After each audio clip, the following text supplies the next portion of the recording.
Bonjour à toutes et à tous. Nous avons le plaisir de vous présenter un travail intitulé Une réaction combinée électrochimique et chimique quantique de certains amines hétérocycliques tant de nouveaux inhibiteurs de corrosion pour l'acide doux en milieu acide chlorhydrique en fois normale, pour lequel nous avons tracé le plan d'exposé suivant. Introduction, corrosion et moyens de protection, travaux réalisés, résultats de discussion et enfin conclusion.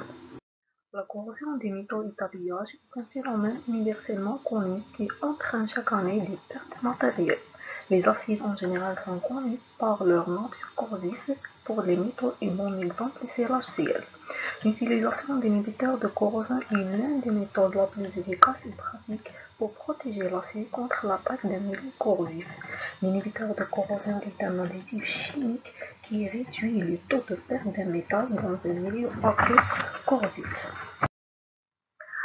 La corrosion est une réaction électrochimique entre un matériau, généralement un métal, et son environnement, qui entraîne une dégradation matérielle et de ses propriétés. La lutte contre ce phénomène de corrosion est envisagée par plusieurs moyens, à savoir revêtement. On utilise des alliages passivales, des inhibiteurs. Ces inhibiteurs peuvent être classés selon domaine d'application, mécanisme réactionnel, réaction électrochimique partielle et par la nature chimique. Selon la nature, on peut citer les inhibiteurs organiques et les inhibiteurs minéraux. Et dans mon projet, on s'intéressait aux inhibiteurs organiques. Les amines A1 et A2 ont été synthétisés par deux étapes. Nous commençons par la synthèse des amines à partir d'amines primaires et les aldéhydes, et la réaction des ces amines par NADH4 dans les amines. Les études électrochimiques ont été menées dans une cellule à double paroi. Cette cellule est équipée d'un montage à 3 électrodes. L'électrode de travail, c'est l'acide doux, et l'électrode de référence est contre-électrode. Pour ces études, nous avons utilisé l'HCl une fois normal, comblant et avec et sans des concentrations 10 puissance -4 de nos molécules. Les courbes de polarisation permettent de déterminer les paramètres électrochimiques, à savoir la densité de corrosion, le potentiel de corrosion et les pentes d'Opperfeld. L'ajout de nos molécules augmente le potentiel de corrosion et on observe une diminution importante de densité et la vitesse de corrosion. L'efficacité des molécules A1 et A2 de l'ordre 70 et 90% respectivement.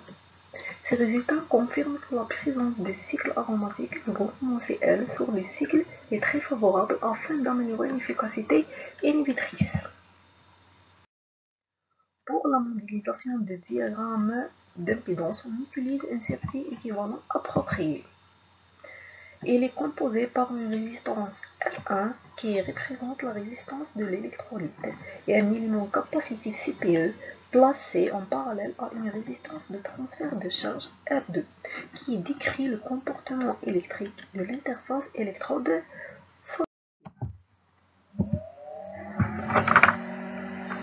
Les résultats obtenus par spectroscopie d'impédance sont en accord total avec les résultats obtenus à partir de courbes de polarisation.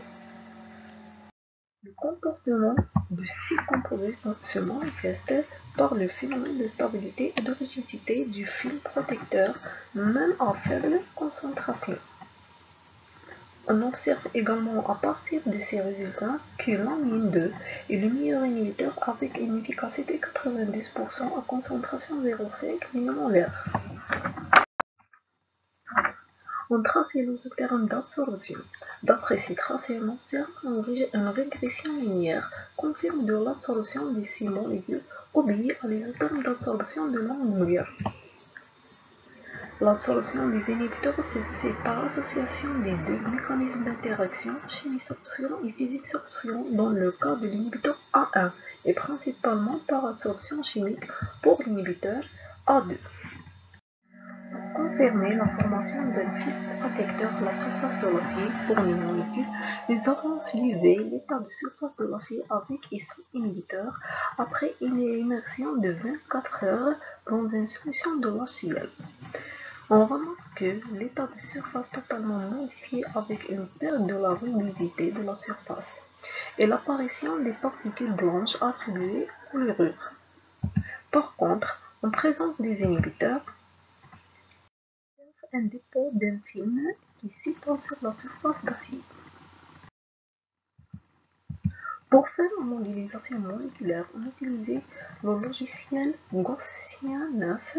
La géométrie des molécules utilisées a été entièrement optimisée. On utilisait la méthode DFT avec la corrélation d'échange bitrite au niveau 631 GDP. L'énergie Limon indique la capacité des molécules à accepter les électrons.